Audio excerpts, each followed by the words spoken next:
Pernahkah kamu mendengar kisah cinta, iri hati, dan sihir dari Jawa Timur? Hari ini, kita akan menyelami salah satu dongeng paling terkenal dari Indonesia, legenda Keong Mas.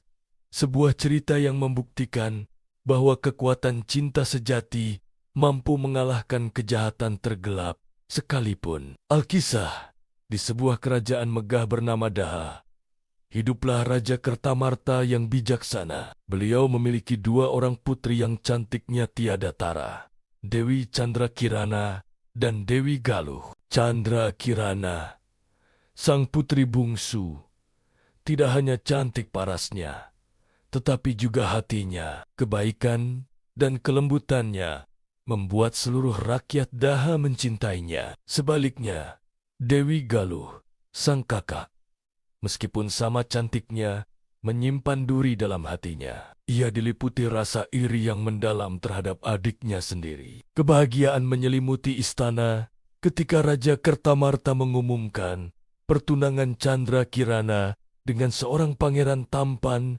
dan gagah berani dari kerajaan Kahuripan, yaitu Raden Inu Kertapati. Kabar ini seharusnya menjadi momen sukacita, namun bagi Dewi Galuh, ini adalah sebuah bencana. Diam-diam, ia juga memendam perasaan cinta kepada Raden Inu.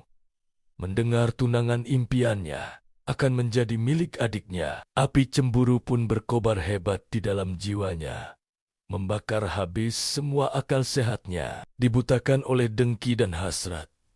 Dewi Galuh mengambil langkah nekat. Ia pergi menemui seorang penyihir sakti yang terkenal dengan ilmu hitamnya. Tanpa ragu, ia meminta sang penyihir untuk mengenyahkan Candrakirana dari dunia ini, agar jalannya untuk merebut hati Raden Inu menjadi mulus. Sang penyihir menyanggupi permintaan jahat itu. Dengan rapalan mantra gelap yang mengerikan, tubuh Candrakirana yang jelita perlahan menyusut dan berubah bentuk. Dalam sekejap, sang putri yang baik hati telah menjadi seekor siput berwarna emas yang berkilauan seekor keong mas. Setelah kutukan itu terjadi, Dewi Galuh dengan tanpa perasaan membuang keong mas ke aliran sungai yang deras, berharap adiknya akan lenyap selamanya. Ia kembali ke istana dengan wajah pura-pura sedih dan menyebarkan berita bohong bahwa Candrakirana telah menghilang secara misterius. Namun, sang penyihir memberitahu Galuh satu hal penting. Kutukan itu tidak abadi. Kutukan itu hanya bisa dipatahkan oleh satu kekuatan, yaitu sentuhan cinta sejati dari orang yang benar-benar mencintai Candrakirana. Keong mas yang malang pun hanyut terbawa arus sungai Terimbangaming tanpa tujuan. Setelah perjalanan panjang, ia akhirnya tersangkut di jaring seorang nenek tua yang sedang mencari ikan. Nenek itu adalah Mbok Rondo, seorang janda miskin yang tinggal sendirian di sebuah desa bernama Dadapan. Melihat keindahan siput emas itu, hati Mbok Rondo yang baik merasa iba. Ia pun membawa keong mas pulang dan meletakkannya dengan hati-hati di dalam sebuah tempayan berisi air agar tetap hidup. Sejak saat itu, keajaiban mulai terjadi di gubuk sederhana Mbok Rondo. Setiap pagi, ia pergi bekerja di ladang, meninggalkan rumahnya dalam keadaan seadanya. Namun, setiap kali ia pulang di sore hari, ia selalu dibuat terkejut. Rumahnya sudah bersih dan rapi. Masakan lezat yang mengepul hangat sudah tersaji di atas meja. Dan semua pekerjaan rumah tangga lainnya telah selesai dengan sempurna. Awalnya Mbok Rondo mengira ada tetangga baik hati yang membantunya. Tetapi kejadian ini terus berulang setiap hari, membuatnya semakin heran dan penasaran. Siapakah gerangan penolong misterius ini? Rasa penasaran Mbok Rondo tak terbendung lagi. Suatu hari, ia merencanakan sesuatu. Ia berpura-pura berangkat ke ladang seperti biasanya. Namun ia tidak benar-benar pergi. Ia bersembunyi di dekat rumahnya dan dayam-dayam mengintip dari celah jendela untuk mengungkap misteri ini. Betapa terkejutnya Mbok Rondo saat melihat pemandangan di dalam rumahnya. Keong emas yang ia simpan di tempayan telah berubah wujud menjadi seorang putri yang luar biasa cantik. Putri itu dengan cekatan sedang memasak di dapur.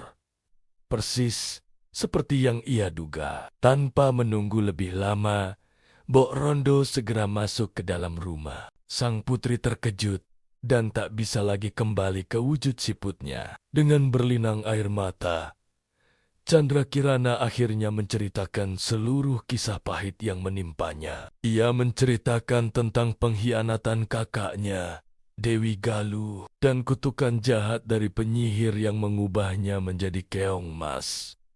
Kutukan itu hanya akan hilang sementara di siang hari, dan ia akan kembali menjadi siput saat malam tiba. Mbok Rondo mendengarkan dengan penuh simpati dan berjanji akan menjaga rahasia sang putri. Sementara itu, di kerajaan Kahuripan, Raden Inu Kertapati merasa hancur mendengar kabar hilangnya Candrakirana. Namun, hatinya menolak untuk percaya bahwa tunangannya telah tiada. Didorong oleh keyakinan dan cinta yang mendalam, ia memutuskan untuk meninggalkan kemewahan istana dan memulai perjalanan berbahaya untuk mencari sang kekasih. Ia menyamar menjadi rakyat biasa, berkelana dari desa ke desa, bertanya pada setiap orang yang ia temui, dengan harapan menemukan jejak Candrakirana. Kabar tentang pencarian gigih Raden Inu sampai ke telinga Dewi Galuh. Ia menjadi panik. Jika Raden Inu menemukan Candrakirana, maka semua kejahatannya akan terbongkar. Ia pun kembali menemui penyihir jahat untuk meminta bantuan. Kali ini, sang penyihir mengubah wujudnya menjadi seekor burung gagak hitam yang bisa berbicara. Tugas gagak jelmaan itu adalah menyesatkan Raden Inu, memberinya petunjuk-petunjuk palsu agar ia semakin jauh dari desa Dadapan dan tidak akan pernah bertemu dengan Candrakirana. Raden Inu, yang tidak menaruh curiga, mengikuti arahan dari burung gagak itu. Namun, setiap petunjuk yang diberikan justru membawanya ke jalan buntu dan tempat-tempat berbahaya. Ia mulai merasa lelah dan putus asa. Di tengah kebingungannya, saat sedang beristirahat di bawah pohon rindang, ia bertemu dengan seorang kakek tua pertapa yang sangat bijaksana. Sang pertapa, dengan kesaktiannya, segera menyadari bahwa burung gagak yang menemani Raden Inu bukanlah burung biasa. Ia melihat aura jahat yang pekat dari burung itu. Dengan sebuah tongkat sakti, sang pertapa memukul burung gagak itu. Seketika, gagak itu menjerit kesakitan dan berubah kembali ke wujud aslinya, seorang penyihir tua yang menyeramkan, lalu lenyap menjadi asap. Setelah menyelamatkan Raden Inu dari tipu daya, sang pertapa memberinya petunjuk yang sesungguhnya. Ia menyuruh Raden Inu untuk pergi ke arah timur, menuju sebuah desa bernama Dadapan, dan mencari sebuah gubuk sederhana di sana. Disitulah ia akan menemukan apa yang dicarinya. Dengan semangat yang kembali membara, Raden Inu Kertapati mengikuti petunjuk sang pertapa. Setelah berjalan beberapa hari, ia akhirnya tiba di desa Dadapan. Ia menemukan sebuah gubuk reot, persis seperti yang digambarkan, dengan tubuh lelah dan haus.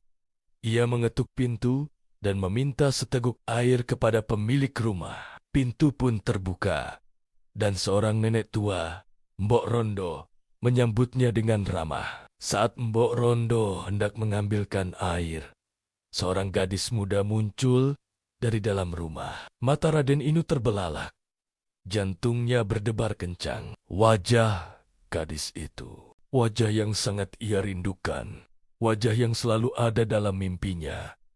Itu adalah Candrakirana, tunangannya. Pertemuan yang didasari oleh cinta sejati yang tulus itu menciptakan sebuah keajaiban. Begitu Raden Inu menyentuh tangan Candrakirana, sisa-sisa kekuatan sihir gelap itu hancur berkeping-keping. Kutukan itu pun pecah selamanya. Candra Kirana kembali ke wujud manusianya secara permanen. Kebahagiaan mereka tak terkira. Raden Inu segera membawa Candra Kirana kembali ke kerajaan Daha untuk bertemu Raja Kertamarta. Di hadapan sang ayah, Candra Kirana menceritakan semua pengkhianatan dan perbuatan keji yang telah dilakukan oleh kakaknya. Dewi Galuh mendengar kejahatannya terbongkar. Dewi Galuh diliputi rasa takut yang luar biasa. Takut akan hukuman yang menantinya, ia melarikan diri dari istana dan menghilang ke dalam hutan, tak pernah terlihat lagi. Akhirnya, Raden Inu Kertapati dan Putri Candra Kirana melangsungkan pernikahan yang sangat megah dan meriah. Seluruh kerajaan bersukacita. Mereka pun tak melupakan jasa Mbok Rondo. Nenek baik hati itu diajak untuk tinggal di istana. Hidup nyaman dan penuh kasih sayang sebagai balasan atas kebaikannya. Mereka semua hidup bahagia selamanya. Kisah Keong Mas mengajarkan kita bahwa kebaikan akan selalu menang melawan kejahatan, dan kekuatan cinta sejati adalah sihir terkuat dari semuanya. Terima kasih sudah menonton. Jangan lupa untuk like, komen, dan subscribe agar tidak ketinggalan cerita-cerita menarik lainnya dari kami. Sampai jumpa di video berikutnya.